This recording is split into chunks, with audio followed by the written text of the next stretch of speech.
Ingat kasih-Nya yang mengubah hidup. Ingat kasih-Nya yang selalu ada. Kasih Yesus, kasih Yesus bagiku. Ingat bilurnya, ingat bilurnya yang sembuhkan lukaku. Ingat salibnya yang pernah Sama-sama kasih Yesus, kasih Yesus, kasih Yesus bagiku. Pada malam waktu Tuhan diserahkan, Ia mengambil roti, Ia memecah-mecahkannya. Saudara, tubuh Tuhan sudah dipecahkan supaya hidup kita tidak terpecah. Karena ada orang yang hidupnya saja dia tidak bisa akur dengan pikirannya. Tiap hari dia pukul-pukul jidatnya. Kenapa aku begitu bodoh? Kenapa aku begitu gagal? Saudara-saudara, hari ini semua yang terpecahkan sudah diambil oleh Tuhan. Sehingga engkau punya kesehatan, hati yang sukacita, pikiran yang tenang, dan tubuh yang diberkati. Mazmur 63, aku ingin bersorak-sorak, tubuhku rindu akan engkau. Ketika hati sehat, jiwa sehat, tubuh pun ikut diberkati oleh Tuhan. Dan Ia berkata, ini tubuhku yang diserahkan bagi kamu. Perbuatlah ini setiap kali kamu melakukannya, kamu mengingat akan aku. Bukan ingat keadaanmu, bukan ingat penyakitmu, bukan ingat masalahmu, bukan ingat perkataan orang, bukan ingat kata-kata yang disampaikan, tapi ingat perkataan Tuhan, ingat akan Tuhan, kebaikan dan kasih-Nya yang luar biasa. Percayakah engkau bahwa roti tangan kita persekutuan dengan tubuh Kristus? Mari makan dengan percaya dan terima berkat-Nya dalam nama Yesus. Haleluya, haleluya.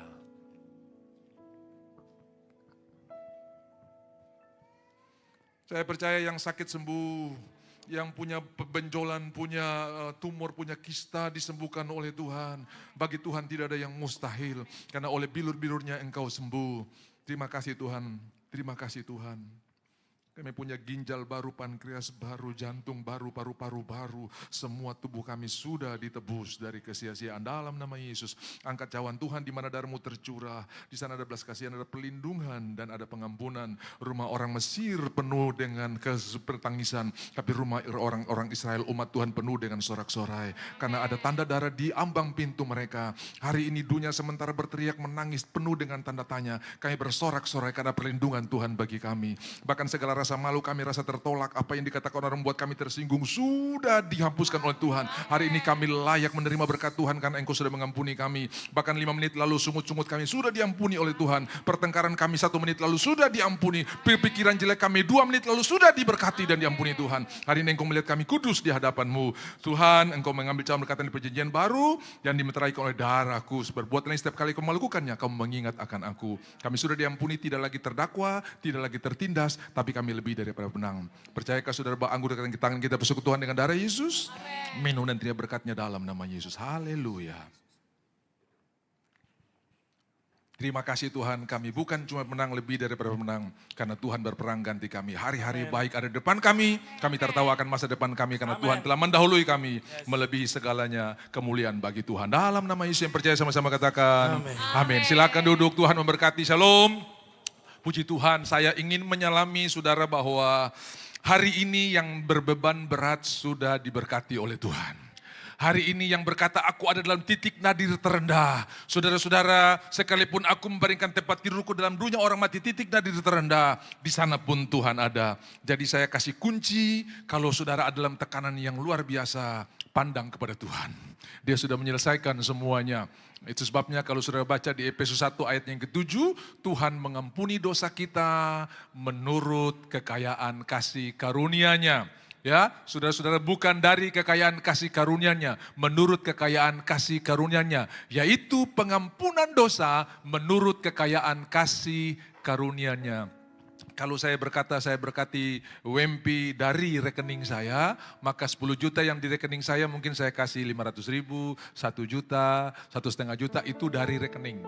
Tapi kalau saya berkati WMP menurut rekening saya, berarti saldo yang ada pada saya, itulah yang akan saya berikan buat WMP. Kalau Tuhan berkati menurut kekayaan kasih karunia-Nya, bukan cuma pemberian sedikit, tapi seluruh yang Tuhan punya, bahkan hidupnya Dia berikan bagi kita. Jadi bukan setengah-setengah, ya, di atas kayu salib Tuhan berkata hampir selesai, tidak. tidak. 50% selesai tidak. 75% selesai tidak. Tapi dia berkata, it's finished, sudah selesai. Bahasa Ibraninya, kula. Ya, saudara-saudara, tetelestai, sudah selesai. Apa yang dilakukan oleh Tuhan menurut kekayaan kasih karunia-Nya. Jadi tidak ada yang lagi tertuduh, tidak lagi yang ada rasa susah. Kenapa? Karena semua persoalan saudara tidak ada yang tidak bisa diselesaikan oleh Tuhan.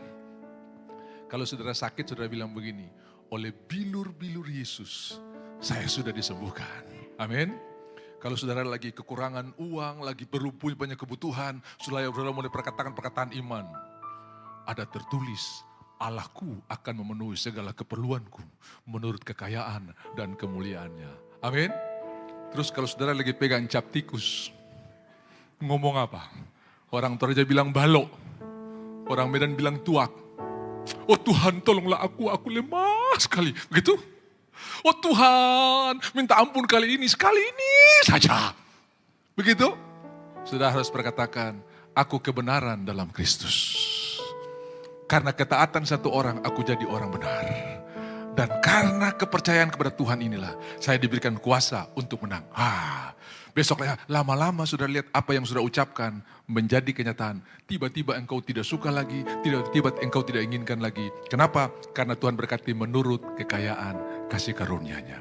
Dia belum berhenti dengan saudara dan dia tidak menyerah dengan saudara. Amin.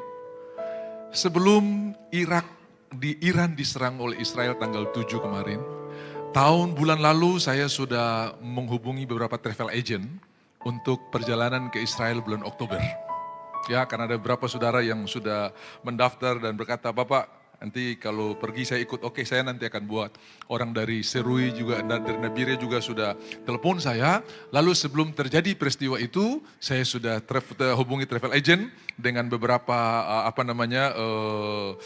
tipe perjalanan. Ada yang masuk Jordan keluar Israel, ada yang masuk Mesir keluar Jordan, ya, ada yang 9 days 9 hari, ada yang 12 atau 12 hari, saudara-saudara ya. Nah, saya sudah minta dan saya bilang oke, tiba-tiba boom, ada perang. Nah, saudara-saudara, ini bukan yang pertama kali saya hadapi, karena tahun 98 waktu itu 96 mortir yang dilepaskan, masih mortir ya, itu baru dibalas oleh Israel dan saya ada di Israel waktu itu. Dan itu pun mereka kirim surat, ya, jangan ada di bunker-bunker karena kami tidak serang rakyat sipil. Jadi sama seperti propaganda yang hari-hari ini, itu persis tahun 98 itu ya. Kami tidak akan serang rakyat sipil, kami hanya akan menghajar bunker-bunker Hamas waktu itu. Nah, masalahnya waktu itu saudara ya, semua Hamas tidak pakai baju tentara, mereka pakai baju sipil. Jadi begitu tentara Hamas yang mati, muncul di TV One Indonesia, wah sipil yang telah ditembak, saudara-saudara ya. Seperti begitu kira-kira. Nah, lalu sudah waktu berjalan, saudara-saudara, kemudian kemarin terjadi saudara, tahun itu ketika saya pergi ke Israel, di bawah kamar hotel saya tiap kali bangun pagi, selalu ada selebaran. Dan selebaran itu bertuliskan begini, ayo kamu jangan-jangan mungkin di grup yang saya bawa ada orang Yahudi, karena orang Yahudi sekarang lagi disuruh pulang semua ya. Entah mereka mau atau tidak mau, tapi itu Tuhan yang sudah berjanji bahwa aku akan mengumpulkan mereka, aku akan mengembalikan mereka. Nah saudara-saudara, itu sudah terjadi dan akan terus terjadi. Nah sudah di bawah itu ada selebaran yang bertuliskan, jangan kau pikir kau aman di tempat di mana kau tinggal sekarang, suatu waktu engkau akan lari terbirit-birit. Nah saudara lihat, ini ada paralelisme antara Israel dan gereja. Dua topik ini tidak pernah akan berhenti dibicarakan sampai Kristus datang.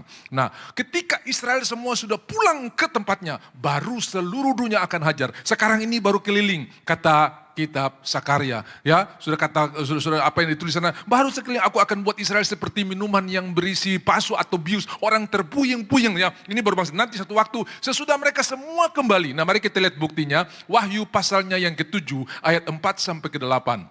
Wahyu 7 ayat 4 sampai ke-8. Dan aku mendengar, ini belum terjadi saudara-saudara, ini akan terjadi ketika gereja sudah diangkat. Dan aku mendengar jumlah mereka yang dimeteraikan 144.000, ya, 144.000 yang telah dimeteraikan dari semua suku keturunan Israel. Nah saudara, hari ini suku keturunan Israel yang ada cuma Yehuda. Yang lain-lain itu belum ada, karena mereka berkata sudah hilang tahun 722 sebelum Masehi ketika Asyur datang menyerang 10 suku yang di utara dengan nama kerajaan Israel, ibu kota Samaria. Jadi saudara, sedikit cerita. Nah, makanya sudah 3 atau 4 minggu lalu saya berbicara tentang, saya berkhotbah tentang sejarah dan mungkin itu khotbah yang saudara paling tidak suka karena semua sejarah. Saya tidak tahu, rupanya itu persiapan, saya tidak tahu kalau ada tanggal 7 terjadi seperti kemarin, ternyata itu persiapan untuk saudara bisa mengerti. Nah, Bapak Ibu yang dikasihi oleh Tuhan, setelah zaman hakim-hakim, orang Israel masuk kepada zaman raja, dan raja pertama mereka adalah Saul. Kemudian sesudah Saul ada Daud. Lalu sesudah Daud, Salomo. Dan Salomo ini seorang raja yang bukan cuma menikahi istri-istri dari tiap negara, tapi juga berhala dan baal-baal dibawa oleh Salomo. Bayangkan dia punya 300 istri dan 700 gundik, 1000 mama mantu. Saudara-saudara ya. Bisa bayangkan mama mantu satu saya kok sepusing ini 1000 saudara-saudara ya. Ini orang tidak berhikmat sekali walaupun dia disebut orang berhikmat saudara-saudara. Nah dia bawa penyembahan dan Tuhan berkata aku akan hancurkan, aku akan sebarkan, aku akan musnahkan bangsa ini. Tapi karena aku ingat Daud maka nanti sesudah kau memerintah baru kerajaan ini dipecahkan. Jadi jauh sebelum Israel pecah Tuhan sudah bilang. Kemudian begitu Salomo mati, anaknya Rehabiam jadi raja. Dan di zaman Rehabiam itulah kerajaan Israel menjadi 2. 10 suku lari ke utara dengan rajanya Yerobeam. 2 suku namanya Benyamin dan Yehuda tetap di selatan. Karena Benyamin lebih sedikit daripada Yehuda, Yehuda lebih banyak, disebut kerajaan Yehuda. Yang utara tetap pakai 10 suku itu kerajaan Israel. Ibu kota di Samaria, yang di selatan ibu kota Yerusalem. Nah 2 kerajaan ini tidak pernah berhenti dan bertobat menyembah Baal. Baal menyembah, Tuhan mereka perang, Tuhan pulihkan, bertobat. Mereka bertobat, Tuhan pulihkan. Mereka menyembah Baal, Tuhan bangsa-bangsa datang menghancurkan mereka, mereka bertobat, Tuhan pulihkan. Begitu terus sampai pada zaman Elia, ketika Elia datang itu Ahab raja Israel yang di utara menikah dengan seorang dari Sidon namanya Isabel. Jadi kalau saudara punya anak perempuan tolong jangan kasih nama Isabel. Kalau saudara kasih spelling sedikit. Isabel. Nah ini Isabel ini, dia bukan cuma menikah dengan Isabel, tapi dia bawa semua penyembahan berhala sampai seluruh Israel jatuh kepada penyembahan berhala.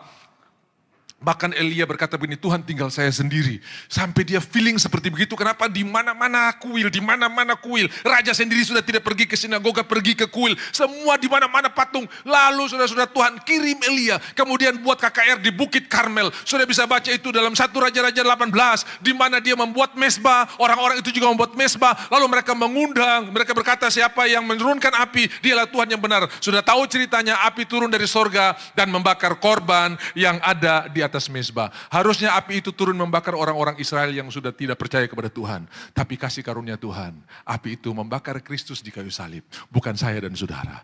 Jadi Tuhan menceritakan tentang dirinya mulai dari kitab Musa dan kitab Nabi-Nabi. Termasuk pasti dia cerita ini. Bagaimana api turun ketika Elia berdoa. Bukan bakar orang-orang berdosa, tapi bakar korban. Ini gambaran tentang Kristus. Harusnya orang-orang itu yang dibakar. Bung! Habis. Kamu ini yang berbuat dosa, kamu ini menyembah. Tapi api itu membakar mezbah.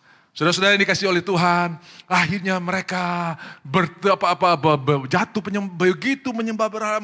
Tahun 722 Tuhan kirim Asyur dan dia menyerahkan orang Israel.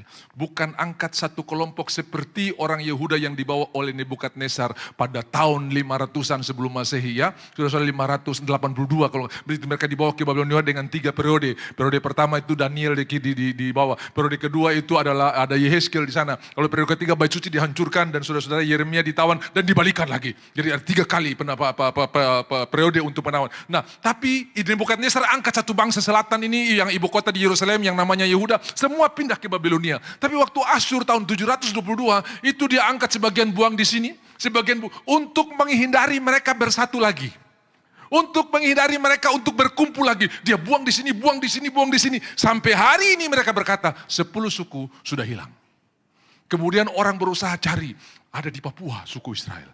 Dong bilang di Ambon itu ada suku Israel. Dong bilang di Kupang ada, bahkan orang-orang Kupang mengaku, kami ini juga orang Israel yang hilang. Lalu pergi ke Papua Nugini, semua orang mengaku. Tapi saudara-saudara, percaya 10 suku yang hilang itu Tuhan tetap simpan. Dan mereka masih ada. Lihat kitab Wahyu pasal 7 ayatnya yang kelima. Ya. Ada 144.000 dari suku Yehuda 12.000, Yehuda ada. Dari suku Ruben 12.000, Ruben ada. Dari suku Gad 12.000, Gad ada. Ayat yang dari suku Asher 12.000, Gad ada. Dari suku Naftali 12.000, Naftali ada. Dari suku Manasye 12.000, nah Manasye ada. Lalu terus sampai ayat 8. Dari suku Zebulon 12.000, Zebulon ada. Dari suku Yusuf 12.000, dari suku Benyamin 12.000. Berarti suku-suku ini ada. Di mana mereka? Seperti Elia berkata, tinggal aku sendiri. Tapi Tuhan berkata, aku menyimpan 7.000 orang yang tidak ikut menyembah Baal. Elia tidak tahu mereka di mana. Tapi Tuhan ada simpan orang-orang ini. Sama seperti ini. Kita tidak tahu mereka ada di mana. Kita mulai cari-cari, mulai cari dia punya DNA. Tapi Tuhan ada simpan yang 12 suku ini. Nah saudara-saudara, waktu Asyur menyebar mereka tahun 722 kemana-mana. Di setiap negara mereka ada, termasuk di Indonesia. Logatnya sudah logat Sunda, bahasanya sudah bahasa Betawi, tapi mereka orang-orang yang dibuang. Otomatis sudah, ketika orang yang namanya Israel, sudah ya dengarkan, mereka itu kehilangan tanah air berulang kali, tapi tidak pernah kehilangan identitas. Bedanya dengan Indonesia, Indonesia ini tidak pernah kehilangan tanah air. Tapi identitas hilang terus, saudara-saudara ya. Ya ini mereka begitu bilang Shema Israel, tahu logatnya mungkin Arab, logatnya mungkin Parsi karena Iran itu bahasa Parsi, logatnya mungkin Eropa, logatnya mungkin Rusia karena di sana juga banyak. Kenapa Rusia begitu hebat dalam teknologi? Karena banyak orang-orang yang pintar-pintar dari Yahudi ini ada tinggal di sana. Saya pernah bersaksi buat saudara salah satu ilmuwan dan juga kepala sinagoga. Waktu itu masih Moskow, belum Saint Petersburg. Ya, sekarang sudah jadi Saint Petersburg, ya, ibu kota Rusia sekarang itu dulu Moskow, sekarang sudah Saint Petersburg, sekarang ini ada kegiatan di sana. Nah, saudara-saudara, dia didatangi oleh seorang pendoa dari Amerika dan berkata begini, tahun depan engkau akan pulang ke Israel. Dia bilang tidak mungkin, saya sudah apply berulang kali dan pemerintah tidak mengizinkan saya untuk pulang. Kenapa? Karena saya ahli nuklir di sini dan rahasia nuklir dari negara ini ada di tangan saya. Firman Tuhan jauh lebih berkuasa daripada perkataan apapun di dunia ini. Masih ingat? Jenderal Titus ketika pergi menyerang Yerusalem tahun 70, dia berkata kepada anak buahnya, jangan apa-apakan bait suci, kita hanya mengepung saja dan biarkan mereka mati. Tetapi anak Allah berkata, 40 tahun sebelum hal itu terjadi, kamu tidak akan melihat batu tersusun di atas batu yang lain. Siapa punya perkataan lebih berkuasa, jenderal atau Tuhan Yesus? Tetap firman Tuhan jauh lebih berkuasa. Haleluya. Itu sebabnya percaya saja, pasti akan terjadi. Firman Tuhan, ya dan amin. Yang setuju katakan amin.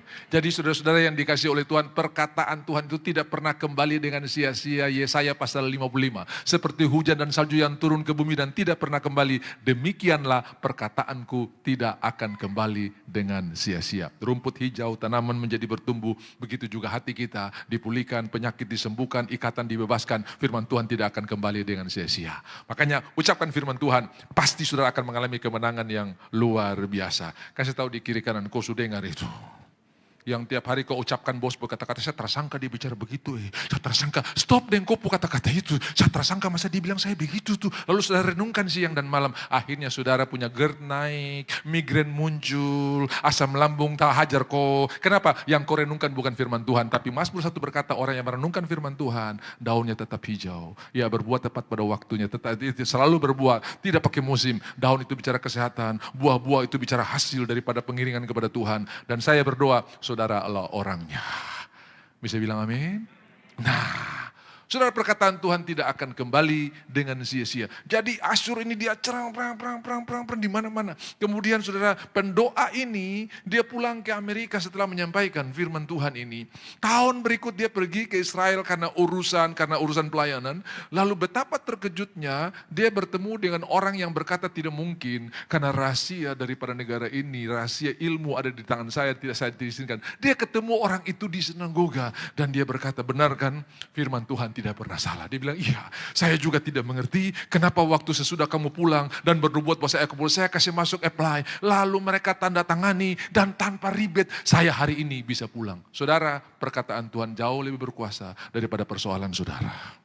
Perkataan Tuhan di atas segalanya. Mazmur 29, suara Tuhan di atas air bah. Suara Tuhan membuat gunung, pohon aras Libanon patah. Suara Tuhan membuat rusa betina beranak di padang. Suara Tuhan melebihi segala persoalan saudara. Suara Tuhan jauh di atas segalanya. Haleluya. Jadi kalau di rumah ada suara Tuhan, saudara di atas persoalan. Begitu pulang rumah buka pintu, shalom, diberkatilah rumah ini. Biar semua lagi bicara kangkong mahal, tomat mahal, tiba-tiba sukacita saudara ya. Karena kita tiba-tiba ada di atas persoalan. Tapi kalau saudara tidak bicara saudara Tuhan, kau tenggelam di dalam persoalan. Amin. Waktu Petrus mulai lihat angin, mulai lihat badai, tenggelam. Waktu dia melihat Tuhan, tetap berjalan di atas air. Tetap pandang Tuhan. Tetap lihat Tuhan. Karena pasti engkau bukan tenggelam, tapi engkau ada di atas persoalan. Bilang kiri kanan, saya duduk di sebelah orang di atas persoalan. Kau bilang apa, saya hampir tenggelam kemarin ini persoalan ini. Karena kau terlihat Tuhan. Hari ini pandang Tuhan. Haleluya. Selesai ibadah saya berdoa dengan seorang. Saya bilang jangan lihat perlakuan kantor, perlakuan institusi. Dan jangan berharap dari institusi. Kadang yang kita berharap tidak terjadi. Harap sama Tuhan. Kalau kau akan buat keputusan, buatlah untuk memuliakan Tuhan. Saya bilang amin. Firman Tuhan, ya dan amin. Ya, lagu ini Ibu Ati yang populerkan pertama kali. Ya dan amin, semua perkataan itu ya dan amin, saudara ya. Jadi kalau firman Tuhan ya dan amin, itu yang kau dengar, itu yang kau renungkan. Bos punya teraya dan amin. Bahkan kadang-kadang hari ini ya, besok no, saudara-saudara ya. Hari ini mantap besok tidak jadi seperti yang dia bilang hari ini. Percayalah firman Tuhan. Amin. Terbukti bahwa apa yang Tuhan katakan terjadi. Nah, saya minta maaf, ini sedikit praktis dan sedikit doktrin supaya saudara tahu ya, saudara tahu. Nanti semua tanda tanya saudara, kok bisa ya Mossad bisa menyusup begitu banyak orang berkata itu sudah bertahun-tahun. Nanti kita lihat Alkitab tulis, karena ini saya dapat dari Tuhan, bukan saya bikin penelitian sendiri, bukan, ini Tuhan yang kasih tahu nih. Saya berdoa, sebelum ini saya berdoa juga sudah waktu saya di Biak, saya berdoa Tuhan, kira-kira saya mau bicara apa? Kasih tahu buat jemaat, berhenti memandang persoalannya, mulai pandang Tuhan. Karena waktu engkau susah, pandang Tuhan. Tuhanlah jawaban ya, Tuhanlah jawaban. Nah, mari kita pelan-pelan. Bapak Ibu yang dikasihi oleh Tuhan, kemudian mereka mulai hilang, tersebar. Dan hari ini yang ada cuma yang di Israel itu suku Yehuda. Tapi kita sudah baca Wahyu 7 ayat 4-8. Ada 144.000 penginjil setingkat Billy Graham. Yang nanti akan menginjili dunia ini setelah gereja diangkat. Saya percaya mereka belum percaya Yesus. Mereka belum percaya Mesias sebagai Yesus. Mereka belum percaya Yesus. Karena kalau mereka percaya Yesus, pasti mereka ikut diangkat sama-sama. Tapi pada waktu kita diangkat, Tuhan meteraikan mereka. Dan mereka ini akan jadi penginjil yang luar biasa untuk menginjili dunia ini, saudara-saudara ya. Ketika gereja kasih karunia sudah diangkat, Tuhan mulai bekerja buat bangsa ini. Dan ternyata 12 suku itu ada.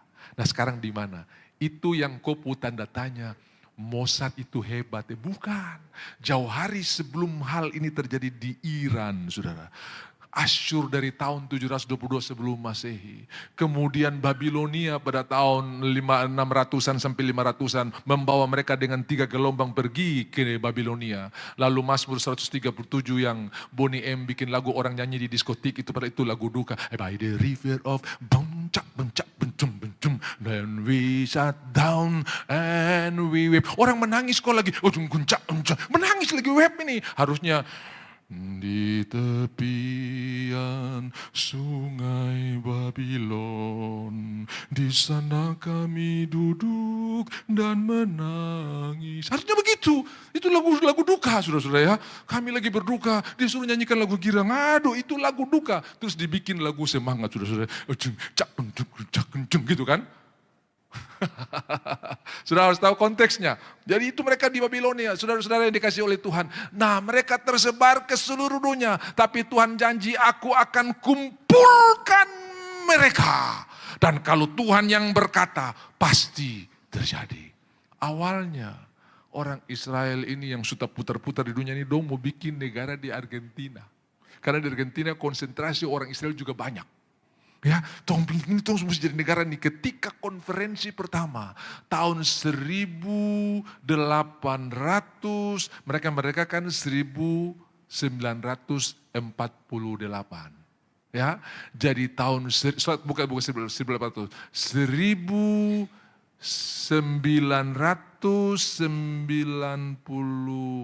ya, itu kongres pertama yang dipimpin oleh Karl Herschel, itu mereka sudah punya komitmen kita akan buat negara dan pilihan pertama mereka itu jatuh di Argentina. Lalu lalu ada yang ahli kita bilang, "Dah, kita akan masuk ke tanah perjanjian sesuai yang dijanjikan oleh Musa kepada kita." Lalu mereka mulai sepakat tahun depan di Israel, tahun depan Israel, tahun depan Israel, tahun depan Israel, tahun depan Israel. Sejak kongres pertama 50 tahun kemudian Yobel. Mereka merdeka tahun 48. Nah, kumpul semua, ayo pulang. Saya pergi, mereka kirim surat, pulang. Belum ada yang mau pulang karena mereka sudah enak di Amerika, mereka sudah enak di Eropa, mereka sudah enak di Afrika, mereka sudah enak Amerika Selatan. Belum ada yang pulang, tapi saudara-saudara, ketika Tuhan kumpulkan, satu waktu mereka akan pulang. Sebelum mereka pulang, bangsa-bangsa keliling dulu akan hajar mereka. Aku akan buat seperti Pasu yang Eusebius.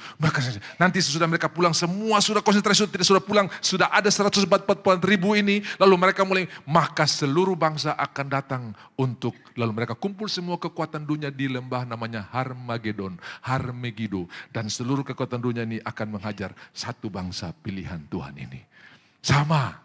Antikris itu sudah ada, bayangnya sudah ada, tapi belum muncul. Kenapa? Karena yang menahan masih ada. Siapa yang menahan? Gereja Tuhan. Sesudah gereja diangkat, baru dia muncul. Betapa kuatnya bargaining position kita. Saya mau kasih bukti buat saudara. 10 orang Tuhan berkata kepada Abraham dalam doa dan permintaan Abraham, asal ada 10 orang di kota ini, saya tidak akan memusnahkan negeri ini. Indonesia bukan di tangan DPR, bukan di tangan angkatan bersenjata, tapi di tangan orang percaya. Negara ini masih ada karena ada orang percaya. Asal ada 10 orang, saya tidak akan memusnahkan negeri ini. Lalu karena tidak ada Lot, 2 anak perempuan, berapa orang? 3, tambah istrinya 4, harus dikeluarkan. Di tengah jalan keluar, waktu jalan keluar, istri Lot jadi tiang garam. Tinggal berapa? 3 orang ini minta izin lari ke Soar. Soar termasuk kota-kota Sodom yang akan dimusnahkan. Tapi karena dong 3 ini pergi ke sana, Soar selamat. Hari ini Soar masih ada. Kalau saudara nyusur di laut mati, maka saudara akan lihat ada New Soar, ada cottage di sana. Ada hotel di pinggir laut. Dan New Soar itu di sisi Israel. Soar yang asli di sisi Yordania. Karena dia di sebelah laut mati, lembah-lembah kota di lembah-lembah Yordan. Masih ada. Cuma gara-gara 3 orang ini. Betapa hebat bargaining position kita ini. Makanya kantor atau perusahaan di mana saudara ada tuh masih berdiri. Karena ada orang benar di sana. Bisa bilang amin? Betapa hebat. Tuhan kita, Tuhan yang luar biasa. Jadi mereka ini akan berkumpul kembali, sesudah itu tiba kesudahan. Gereja akan diangkat, sesudah itu antikris akan muncul. Waktu antikris muncul, dia akan buat perjanjian dengan bangsa ini. 3,5 tahun pertama dia kasih damai. Lalu yang kedua dia berlaku tidak adil, sesuai dengan nubuatan kitab Daniel. Semua itu pasti akan terjadi. Nah, apa hubungan dengan perjalanan pergi ke Israel nanti? Saya tidak batal, saya tidak telepon agent.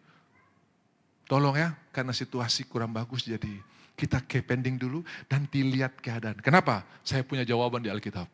Yeskel pasal 38. Perang Gog dan Magog. Itu belum terjadi dan pasti akan terjadi. Dari utara akan datang. Sudah dengar banyak di YouTube. Rusia akan punya koalisi termasuk Turki, Betogarma, kemudian Iran semua akan datang ya. Lalu mereka akan datang ketika Israel ada dalam keadaan damai. Dengan rumah tidak berpagar. Nanti saudara baca, saya kasih referensi buat saudara ya. Di Yeskel 38. Berarti nanti Israel akan masuk dalam satu keadaan yang damainya luar biasa. Tidak ada perang, bahkan rumah tanpa pagar. Itu belum terjadi. Makanya kenapa saya tidak batal? Karena firman Tuhan ini sementara digenapi di depan mata kita dengan luar biasa. Haleluya. Ini sedikit doktrin. Sekarang kita masuk di praktis, saudara-saudara ya. Apa yang harus kita lakukan? Pergunakanlah waktu ini dengan baik untuk melayani Tuhan. Tadi malam saya berkhotbah di salah satu ibadah penguatan, lalu Tuhan memberikan saya beberapa kebenaran, saudara-saudara, di dalam Injil Lukas pasalnya yang ke 16 ayat 19 mulai, kisah tentang orang kaya dan Lazarus. Pasti pernah baca. Ya, biasanya kalau di kedukaan itu orang suka baca ini. Tapi hari ini saya mau kasih tahu buat saudara, supaya kita jangan sampai terlambat seperti orang kaya ini. Judul dari ayat 19 itu, orang kaya dan Lazarus. Saya bisa tambah sedikit, orang kaya yang sangat miskin dan Lazarus yang miskin yang sangat kaya. Ini dua paradoks, saudara-saudara ya. Kalau saudara lihat khotbah Tuhan Yesus di bukit, semua paradoks. Berbahagialah orang yang miskin. Ya, orang miskin berbahagia itu kan paradoks, saudara-saudara ya. Harusnya orang kaya yang berbahagia. Ya toh? Berbahagialah orang yang dianiaya. Ini paradoks. Harusnya orang yang bebas-bebas, yang senang-senang, yang berbahagia. Yang dianiaya harus menderita. Harusnya bilang begini, kasihan orang yang miskin, menderita orang yang dianiaya. Harusnya begitu. Tapi ini paradoks, berbahagia. Nah, ada seorang kaya yang selalu berpakaian jubah ungu. Warna ungu itu biasa digambarkan sebagai warna bangsawan atau warna kerajaan. Ya, di Alkitab. Nah, memang di tiap daerah warna ungu itu beda-beda. Begitu saya tanya, kenapa dia rumah suci ungu? Itu janda kembang, Pak. Ada ungu janda kembang juga, saudara-saudara ya. Tapi tiap daerah beda. Saudara, di Kediri itu beda tradisinya dengan orang di timur. Ada orang mahasiswa teologi pergi praktek di Kediri, dan sebelum dia sampai di Kediri, dia diwanti-wanti, dikasih tahu, kamu kalau disajikan makan, disajikan minum, jangan minum sampai habis. Kenapa? Nanti kau dianggap orang rakus. Jadi kalau minum setengah saja, ini orang berperilaku atau beretika. Tapi itu tidak berlaku di timur. Kau berani minum teh di Ambon sampai habis, dong pukul kau, saya cari gula setengah mati, saya beli teh setengah mati. Kau terhargai saya pun minuman ini. Beda, budayanya beda. Yang satu harus minum sampai habis, karena itu bentuk penghargaan. Yang satu tidak boleh, karena itu bentuk etika. Jadi saudara-saudara, semua perbedaan ini hanya bisa kita temukan ada di dalam Kristus. Saya berikan contoh, saksi Yehova percaya yang masuk surga itu 144.000 saja. Jadi saudara, kalau sampai dong datang di rumah saudara, kau bilang, ibu bapak pulang sudah. Karena kalau cuma 144.000, percuma ibu menginjil saya, akan datang sama saudara bagian sulebe yang mati-mati sama sulebe, sama tong ini saudara apa-apa. Jadi kau pulang saudara, daripada kau bicara, kau saksi. Lalu satu waktu saksi Yehova datang seorang hamba, orang percaya, orang Kristen pas di waktu Natal. Dan dia sengaja, dia tahu, selamat Natal. Baru dia, sorry, kamu terbikin Natal loh. Ya, terus dia tanya, kenapa kamu terbikin Natal? Lalu mereka berkata begini, tolong tunjukkan satu ayat di Alkitab. Mana ada ayat yang berkata, kamu harus merayakan Natal. Dengan senyum, hamba Tuhan berkata begini, oke, tidak ada. Tapi tolong tunjukkan buat saya, mana ada larangan untuk tidak boleh bikin Natal.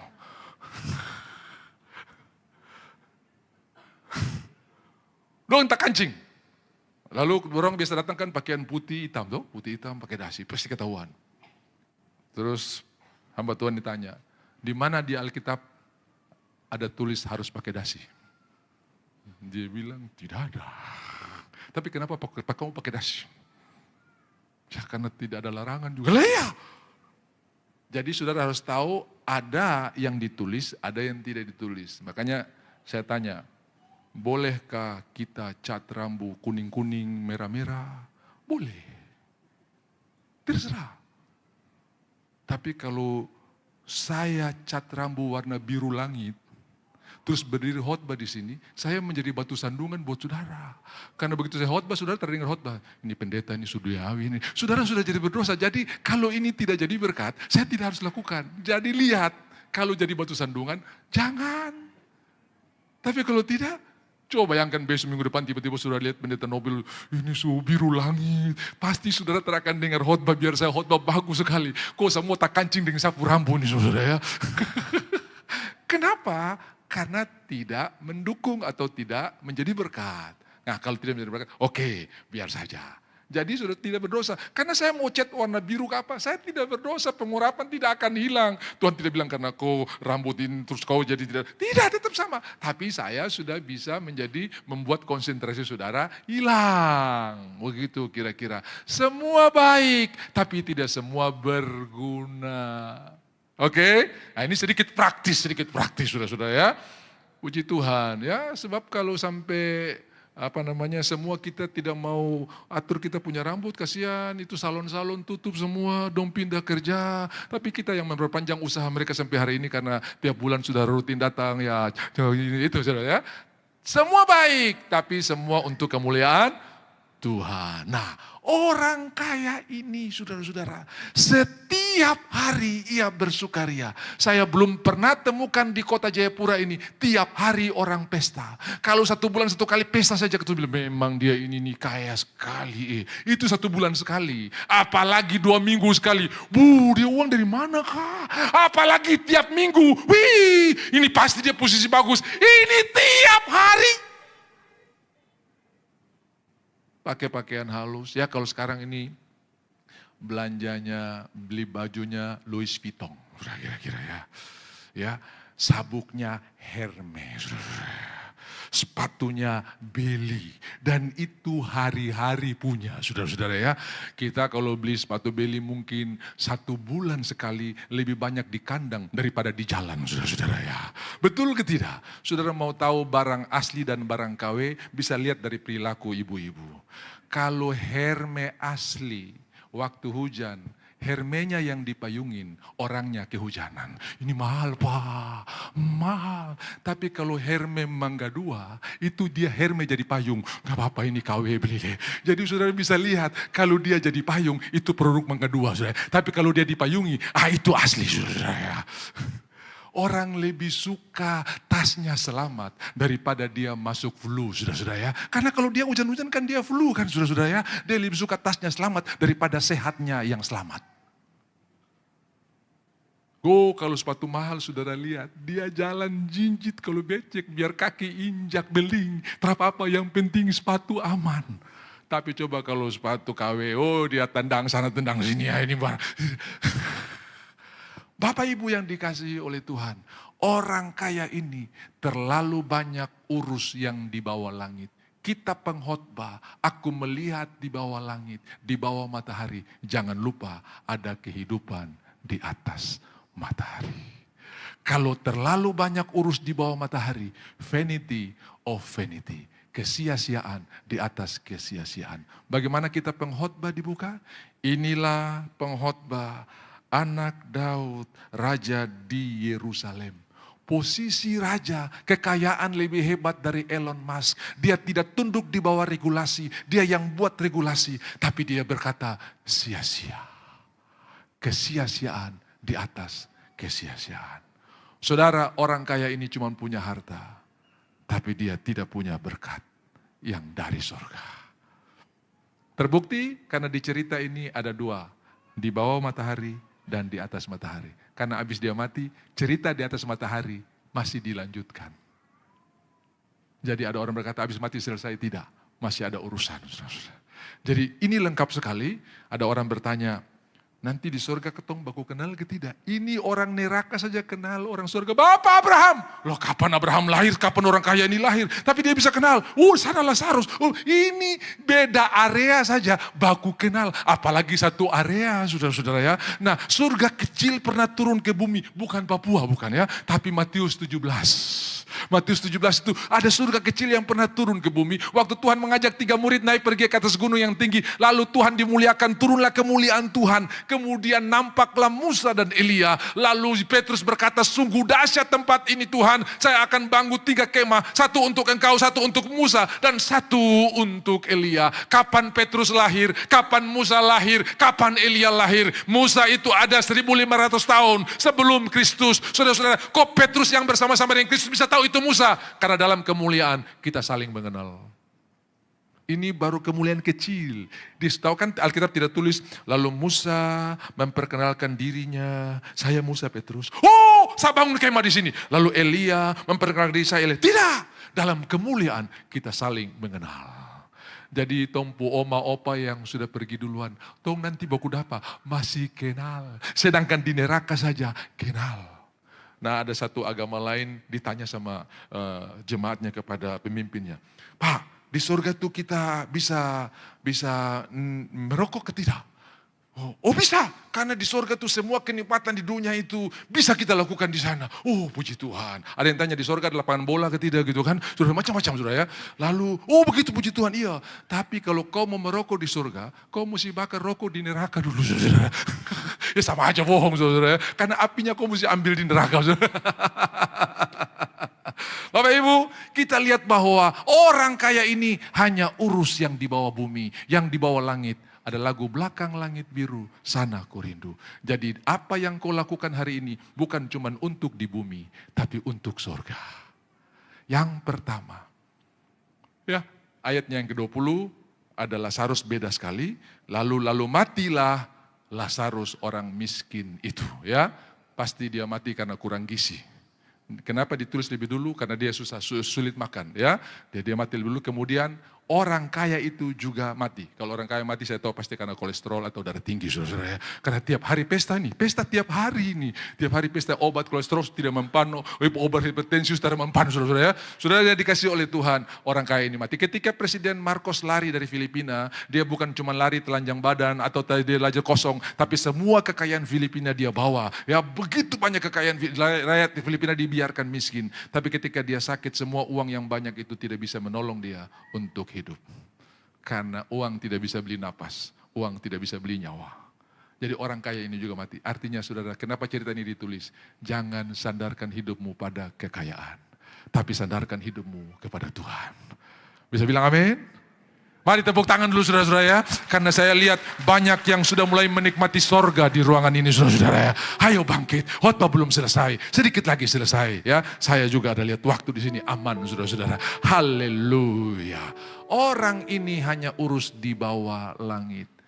Ada di atas langit. Yang pertama, orang kaya ini terlambat bertobat. Terlambat percaya.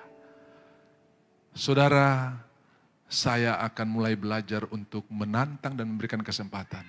Kalau ada di antara saudara yang belum percaya Tuhan secara pribadi, ini waktu terbaik untuk saudara mengaku dengan hati, percaya dengan hati, mengaku dengan mulut bahwa Yesus adalah Tuhan. Satu ketika ada seorang hamba Tuhan memimpin sebuah ibadah, lalu di ibadah itu ada seorang pendeta yang sudah pensiun namanya Epikorus. Kemudian dia tantang, ada di antara saudara malam hari ini yang pertama kali mau percaya dan menerima Yesus sebagai Tuhan dan Juru Selamat. Tiba-tiba pendeta yang pensiun ini bangkit berdiri. Dia kaget, oh mungkin dia salah dengar. Dia ulang lagi, yang saya maksud, yang saya undang adalah orang yang baru pertama kali percaya dan mengaku Yesus sebagai Tuhan. Pendeta ini tetap berdiri, berarti dia tidak salah dengar. Dan malam itu dia didoakan. Habis didoakan dia bilang, saya orang paling berbahagia. Karena malam ini saya benar-benar percaya Tuhan. Lalu selama ini kamu bertugas, ya saya melayani, saya berkhotbah saya. Tapi saya belum percaya Tuhan. Lihat Roma pasal 10, ini ayat-ayat terakhir. Sudah mau selesai. Saudara-saudara ya, Roma pasal 10, aku dalam doaku, kepada Tuhan ya, dia bilang begini, saudara-saudara keinginan hatiku, ini Paulus berkata, dan doaku kepada Tuhan ialah supaya mereka diselamatkan. Sudah selamat belum? Belum. Supaya diselamatkan. Padahal mereka ini giat, ayat yang kedua. Sebab aku dapat memberi kesaksian tentang mereka, bahwa mereka sungguh-sungguh giat untuk Allah.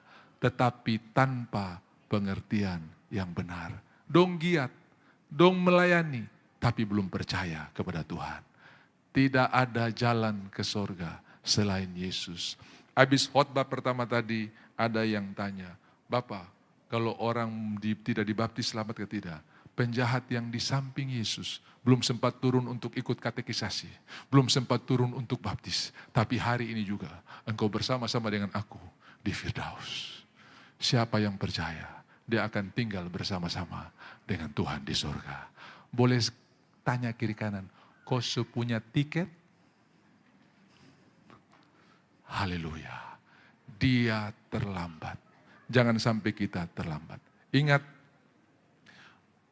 Lazarus mungkin tidak punya fasilitas sehebat orang kaya. Orang kaya ini punya semuanya. Beda jauh, tapi ada yang sama. Baik kaya maupun miskin, diberikan waktu yang sama setiap hari, 24 jam. Tuhan tidak bilang ini karena kau kaya saya kasih 30 jam satu hari. Lazarus karena kau miskin kau 5 jam saja satu hari. Tidak, semua sama. Kita bikin apa waktu itu menentukan kekayaan yang sesungguhnya. Saya bersaksi dan ini akhir khotbah saya. Hari Kamis saya diundang pergi ke Biak untuk pelayanan hari Jumat kemarin dan Sabtu saya sudah tiba. Saudara, malam sebelum terbang saya check in online. Kira-kira jam 10 karena jam 9 belum bisa. Begitu saya check in jam 9, ini akan belum bisa karena 38 menit lagi sekitar jam 10. Saya sudah dapat seat dan di seat itu ditulis lapor jam 9, terbang 9.40. Sebelum jam 9, jam 8 saya sudah ada di bandara. Saya masuk, sampai jam 9 saya cek-cek, belum ada pesawat yang landing, tidak ada pengumuman Lion Air, JT, seng dari Biak sudah mendarat, tidak ada. Nah penasaran, saya buka di flight radar. Saya bilang terhadap pesawat yang terbang dari Biak ini. Akhirnya rasa penasaran saya tanya kepada petugas, Pak, Lion Biak? Aduh Pak, ini kayaknya delay panjang ini. Oh Tuhan, haleluya. Saya ambil Alkitab, saya cas handphone, mulai baca, belajar firman Tuhan. Tiba-tiba penumpang Biak silakan ambil snack. Oh tanda-tanda benar saudara-saudara ya. Saudara saya suka kosong perut ini karena saya dengar di Biak tuh ikan mati di kuali saudara-saudara ya. Itu fresh dari saya mau rasa ini ikan yang berenang langsung terjun ke kuali saudara. Wih. Tapi karena memang terlambat akhirnya tidak pernah makan biskuat saya. Hari itu saya makan biskuat enak juga karena suka cita saudara ya. Enak juga saudara. Dengan satu aqua gelas saudara. Sudah saya lihat lagi terus belajar. Sementara orang bersungut ini murid. Yang lain cari alternatif. Kebetulan Sriwijaya belum berangkat. Ada yang pergi cancel tiket lalu ganti Sriwijaya. Untung saya tidak tahu saudara ya. Tapi saya nikmati saja. Begitu tidak lama. Penumpang Lion Air tujuan Biak, silakan ambil makan siang. Aduh, saya bilang, snack sudah, sekarang makan siang. Sudah bisa bayangkan waktunya sudah lewat begitu banyak. Tapi apa yang terjadi, saya tetap isi waktu itu untuk mencari Tuhan, untuk belajar. Walaupun hari itu saya tidak ada pelayanan, saya tetap bekali diri saya tetap dengar khotbah, saya mulai belajar. Apa artinya ini, apa artinya ini. Saudara-saudara yang dikasihi oleh Tuhan, lalu saya dengar, nanti diperkirakan pesawat kira-kira jam 2 akan landing di Jayapura. Saya bilang puji Tuhan ada harapan. Saya buka-buka flight radar, ternyata jam 2 baru terbang dari Makassar, saudara-saudara ya. Oh, haleluya. Saya tambah gas lagi, saya mulai belajar. Dan betul saudara-saudara, jam 4 kurang dia landing di Biak. Begitu landing di Biak, saya lihat pesawat dari Biak, saudara, JT sekian terbang dari Biak. Dan mungkin diperkirakan tiba di Jayapura itu jam 5 atau 5.15, jam 5 gitu ya. Saudara-saudara, saya sudah 1 jam, saya bilang kenapa ini pesawat terlanding-landing, saya buka lagi flight radar. Ada lingkaran 5 di atas, saudara-saudara. Rupanya dia putar-putar untuk landing, terbisa landing karena pas jam itu hujan deras. Tiba-tiba dia punya ekor, dia punya direction menuju ke barat arah selatan. Timika, namanya divert, saudara-saudara ya. Dari divert ke Timika saya bilang, puji Tuhan, haleluya. Saya tambah gas, daripada bersungut, lebih baik saya belajar. Daripada bersungut, dan saya lihat dia landing di Timika kurang dari jam 5. Begitu landing mereka bilang, Pak dia refuel dulu, isi bahan bakar. Oke, saya bilang, tidak ada pesawat terbang-terbang. Saudara, jam 6 kurang, dia terbang dari Timika. Dan landing di Sentani jam 7 kurang. Kami boarding jam 7 lewat, urus penumpang, jam 8 dia take off, 9 landing di Biak. Jam 8 saya tiba di Sentani, jam 9 tiba di Biak, 13 jam, saudara-saudara ya. Sama dengan naik kapal. Saudara, lalu saya berkata, puji Tuhan, hari ini saya berangkat dari rumah ke Sentani di hentar matahari. Dan saya berangkat dengan pesawat ke Biak di hentar bulan, saudara-saudara ya. Luar biasa. Tapi kenapa? Saya bersuka cita. Kenapa? Karena saya diberikan waktu yang sama dengan orang-orang yang lain. Bagaimana cara saya memakai waktu itu? Menentukan berkat Tuhan. Orang kaya ini diberikan waktu 24 jam juga. Tapi dia terlambat untuk percaya. Saya juga diberikan 24 jam. Lazarus juga diberikan 24 jam. Tapi dia pakai untuk percaya. Yang kedua, dia terlambat menginjil. Di rumah saya masih ada 5 orang yang belum percaya Tuhan. Bapak Ibu, 1 orang benar, 1 orang percaya, seisi rumah diselamatkan. Jangan terlambat percaya. Hari ini, kalau hatimu terbuka untuk Tuhan, dan ketika engkau berkata, aku percaya engkau telah mati di kayu salib, dan darahmu telah menyucikan dosaku, aku menerima engkau sebagai Tuhan dan Juru Selamat. Hari ini juga, engkau punya tiket di sorga. Dan engkau akan bersama-sama dengan Tuhan di Firdaus. Di Kupang, ada orang minum-minum mabuk. Dan ketika mereka mabuk, kadang-kadang orang mabuk juga saling melukai. Betul tuh? Kalau sudah mabuk, dia sudah tahu kalau dia berteman. Ada satu orang mabuk dong angkat dong lempar di kebun jagung. Ternyata di kebun jagung itu ada penjaga yang tinggal di sana. Tiap malam putar renungan di radio.